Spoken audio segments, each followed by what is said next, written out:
Look, thanks very much, and thanks for the opportunity to be here. What I want to do over the next while is just share my experience on where I came from, our background, education, back to what Jim mentioned, coming up with the idea, starting the business, where we are now, changes that we had to do over the last couple of years within the business, awards, networking, our future. And anyone that wants to ask me questions, feel free to do so. I was born and bred, farming background in Balla, County Mayo. For anyone that doesn't know where that is, it's between Castlebar and Clamorris. Went to secondary school in Balla, got educated there, played football, golf, did everything what any other young lad in Balla did. A famous Balla person there, you might have heard of P.W. Nally, which was the Nally stand in Grove Park. From there, after secondary school, I studied mechanical engineering here in the GMIT. Why did I do mechanical engineering? Being from a farming background, that kind of stuff, interest in how things worked, how things broke, how things were put together. I knew it was something that kind of tripped my brain of what I wanted to see my career going on as. So after studying mechanical engineering, I finished in June. I got a job in the January prior to that with a company called McHale's. Didn't go for an interview, didn't send them in a CV. Right, I went straight down and met with the owner. Didn't get hold of him the first time. I got hold of him then at a show in Dublin and told him that I wanted to work for him. He said, look, send in your details. I said, look, no. I said, I'd go in and work for you. I'll work for a couple of weeks for free charge. You don't need to pay me. If you think I'm up to it, you can keep me on. If not, we can move on. So he said, look, he said, don't work like that. But he said, the day you finish college, you come into me. So from there, I worked in research and development. Then I moved into sales in the UK and sales and service. From there, then I was offered a job with a company here in Galway, which was production equipment. My plan wasn't, I suppose, I knew I wasn't going to stay in any company too long. I wanted to educate myself and see what different careers were out there. So it gave me a nice opportunity to go into the electronics industry and the medical industry. So it was a totally different business and it gave me totally different insights. Because I've been in agriculture all my life, it was nice to get something totally different. So both these companies I had was my stepping stones towards starting my own business. I suppose starting a business isn't just as simple as reading about someone that's successful and you hope it's going to happen. It doesn't just happen that way. You have to put in an awful lot of hard work. You have to be willing to take the risk and jump ship from the day-to-day job and hope you'll make it. So initially I came up with an idea. So what I did, I looked at all the different companies that were around me, everyone that I worked for, looked at what they did good, what they did bad, what their industry was like. I looked at the agriculture industry, but while I was in the agricultural industry it was thriving and I felt that it was saturated with competition in it and it was very hard to get into. And agriculture at the time was starting to decline, so I wanted to do something different. Again, the electronics industry, while I worked in the electronics industry with production equipment, it was a boom time in Ireland. But again, it had started to level out. The cost of manufacturing had gone up so high that a lot of the companies were starting to move out of Ireland. So I knew I had to go into something that would be different, that there'd be a future in. So I looked at the waste industry. And the reason why I looked at the waste industry, because every household that you go into has waste. We all create it. Every business has it. I knew that it wasn't just around our own area, but as west of Ireland, that it was going to be a problem. It's a global issue. So I knew that there was a market there that waste was going to start making revenue. For something that was waste and going to landfill, it was now turned into a commodity. Waste had now gone to worth money. So I knew that if I could enter into that industry, that I could grow within that industry as that industry grew. So initially when I started in business, I started in retail. Right? What we're doing is we're buying products. So we're buying in machines and we're selling them on. That was nice at the beginning, it was a starting point, but I knew again we were going to be limited to where we'd grow and what we'd do. We were dependent on our suppliers. We were also restricted to an area, so you'd have the west coast of Ireland, we were supplying shops, hotels there with machines for compacting cardboard. So I knew it wasn't something that was going to give us any expansion. If the suppliers increased their costs, we reduced our margin, we were being restricted a lot. So being from an engineering background and agriculture side, I knew manufacturing suit our line of business, and it was the way to go. That way we could grow within the market, expand around Ireland, and hopefully get into the export markets. So, from selling the machines for compacting cardboard plastics, I looked at the glass waste.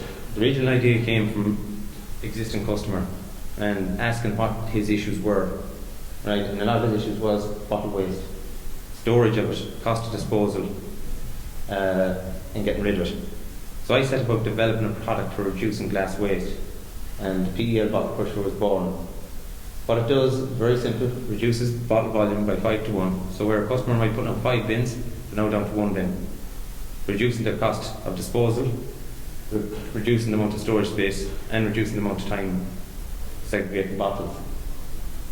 From there, then, we set about building up a full range of our own products. We set up a Balla range. Again, we're turning what was a waste material into a product. So customers that would pay to get rid of their waste cardboard in a bale format, they could now sell it. So we developed a range of products that would suit every need, from 25 kgs up to 500 kgs of cardboard. So we'll be targeting everyone from small restaurant takeaway up to wholesalers, supermarkets, everything on that line.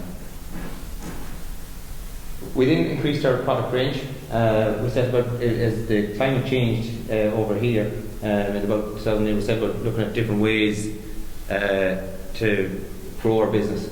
So we brought in a range of products for agriculture. Again, agriculture had seen itself starting to improve, so it was an ideal area to think into. We then set about a new product altogether. This is Baby Jaws, is what we call it. This machine is the first of its kind on the world market. It fits neatly in under a standard bar counter. What it does is every pub now is a potential customer, but they're handling their bottles at source. So therefore, rather than putting the bottles into a bin and wheeling them out through the crowd at night and sorting them out, the bar staff do the work amongst themselves. So all the bottles are pushed at source. Every pub is a potential customer. Again, volume 5 to 1 reduction. There's another product designed for compacting bins. It reduces general waste again by 3 to 1. And to give you an example here, the GMIT in Castlebar, their waste costs are coming in at just over 1,000 per month. Right? By putting in our product, we're giving them savings of 6,500 a year, which is a lot of money for saving. So, as for the environment started to change then around 08-09, so I knew we had to focus on where we seen ourselves over the next 5 years and how we could grow our business into a strong global player.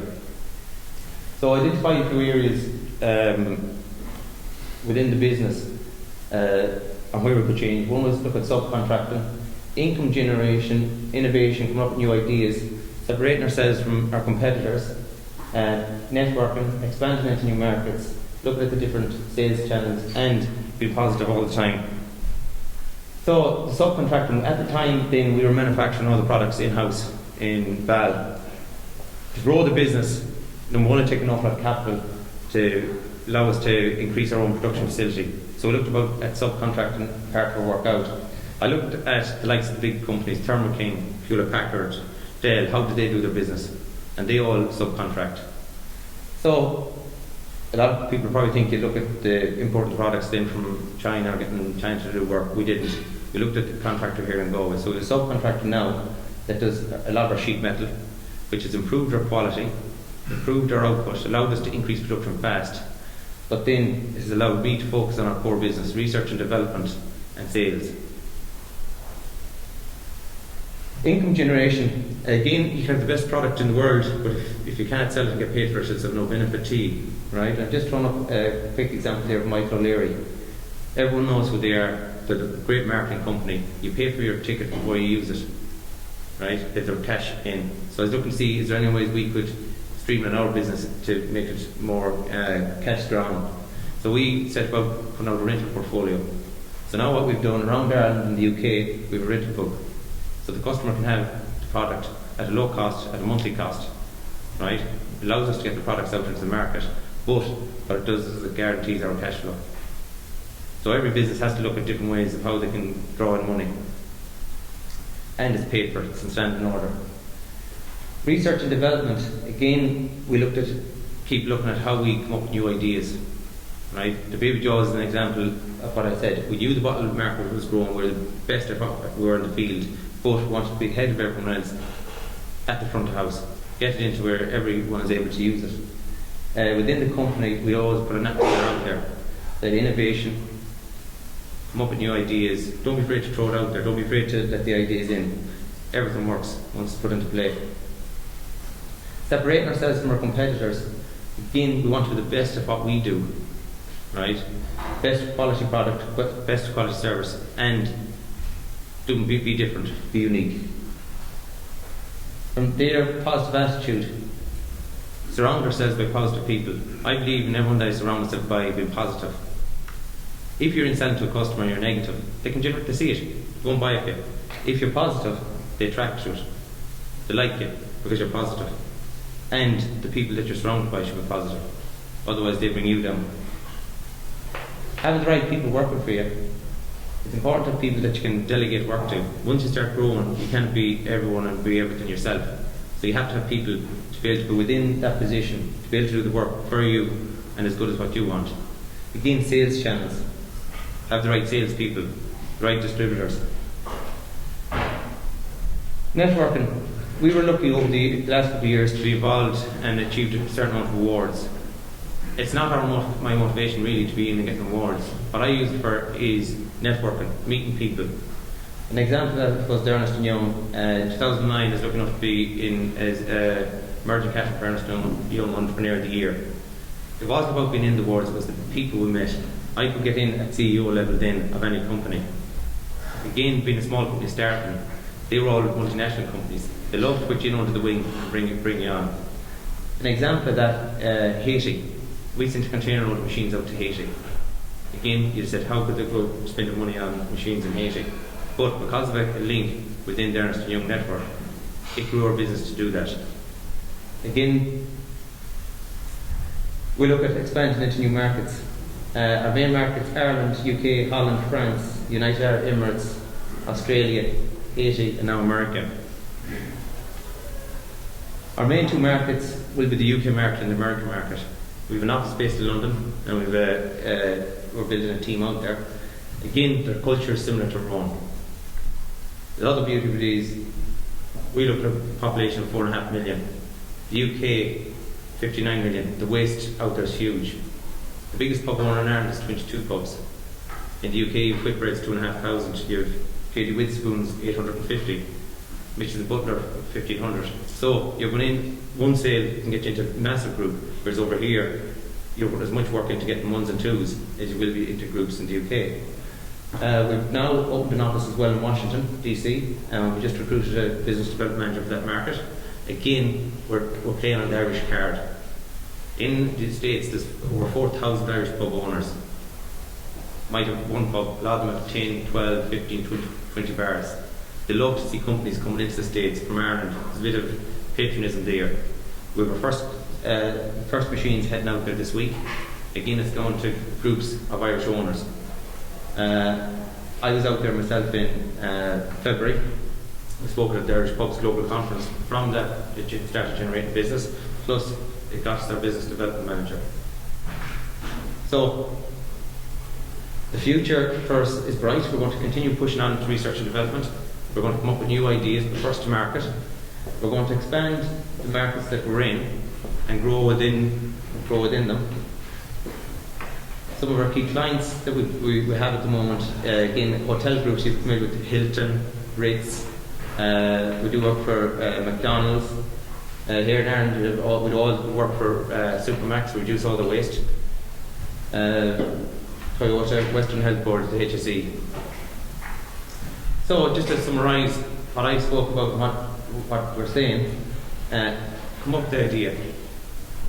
Look, do a small bit of quick feasibility, look at what's going on. It's very simple. Positive thinking. It's very important when you have an idea that you're surrounded by positive people. You don't want anyone to give you a negative vibe on your idea. If you believe in your idea, you go for it. Innovative thinking. Think outside the box. The simplest ideas work. Don't be afraid to ask. There's loads of people out there that want to help. From business owners the professional people. Everyone loves helping, loves sharing their ideas. If you don't try, you'll never succeed. So it's worth a shot. Anyone would like to ask me any questions, or if there's any way I can help them, feel free to ask. Thanks. Tommy, thanks very much.